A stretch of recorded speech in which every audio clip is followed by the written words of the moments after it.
Hello mga ka-mommy! Welcome to our channel. This is Mommy Iris and Baby Snian. It's another vlog today mga ka-mommy. And today's vlog is dadalhin ko kayo sa ukay-ukay. Yes po, dito po sa Kuwait ay may ukay-ukay. At hindi lang mga damit ang binibenta nila. Maraming variety ng gamit or ng mga damit at kung ano-ano pa ang binibenta dito sa ukay-ukay na to. Tinatawag namin tong haraj dito sa Kuwait. At so you can see, nagbabas lang kami kasi accessible siya sa bus. At ayan nga, yan yung daan papunta doon sa looban. Doon makikita nyo yung dulo. Ayan, yan yung haraj. At hindi lang yan, before ka makaabot sa haraj, meron din namang supermarket.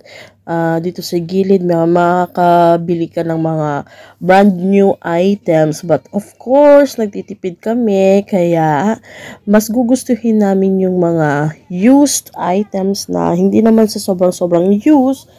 Yun, gamit pa naman. At yun, mamimili kami dyan ng sadya namin is costume for Christmas, but then napabili na rin kami ng mga winter clothes. Ayan, marami kang mabibili dyan mga winter clothes, mga ka-mommies. Ito lang naman po ay sa mga hindi masiselan. So, kung masiselan kayo, of course, meron naman din tayong maraming sale. Pero dito kasi, sobrang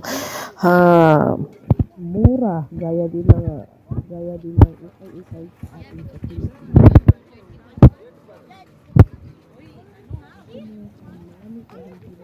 Hey guys, don't run here, ha? You're gonna lose here. It's so big. December 1.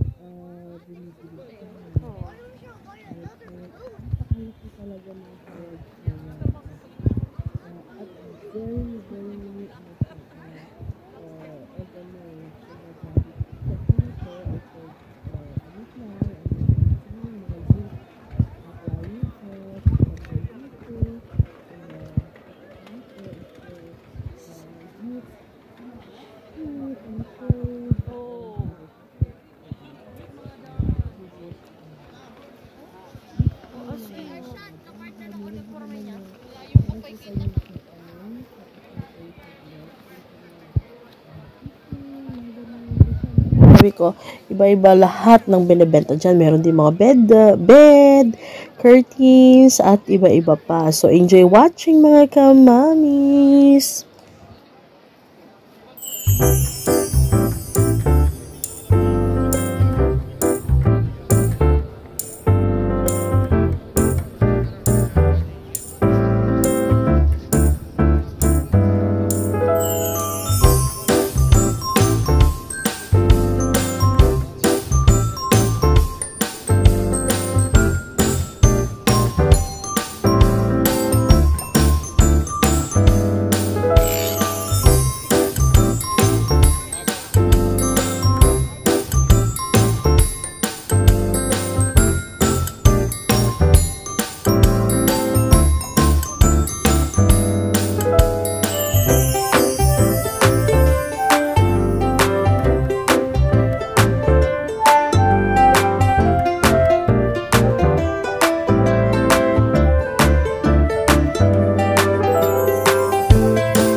Gaya naman sila dito ng namin, kita dyan din na dito. Dito meron din naman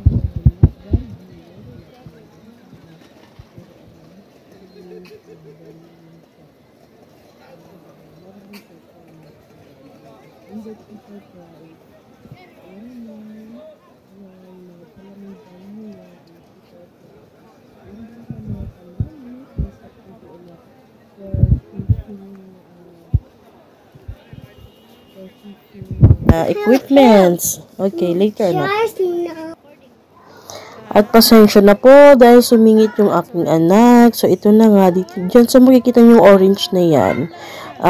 Ano yan siya? Little store para kung nauhaw ka, pwede kang bumili ng kung kahit anong snack. So, dyan masaya yung mga kids dahil nakakain din naman sila, nakakapag-snack sila. So, yun ang sinasabi ko mga kamamis. Ayan naman ay hindi totoong mga jewelries kasi kung totoo yan wala nang display dyan.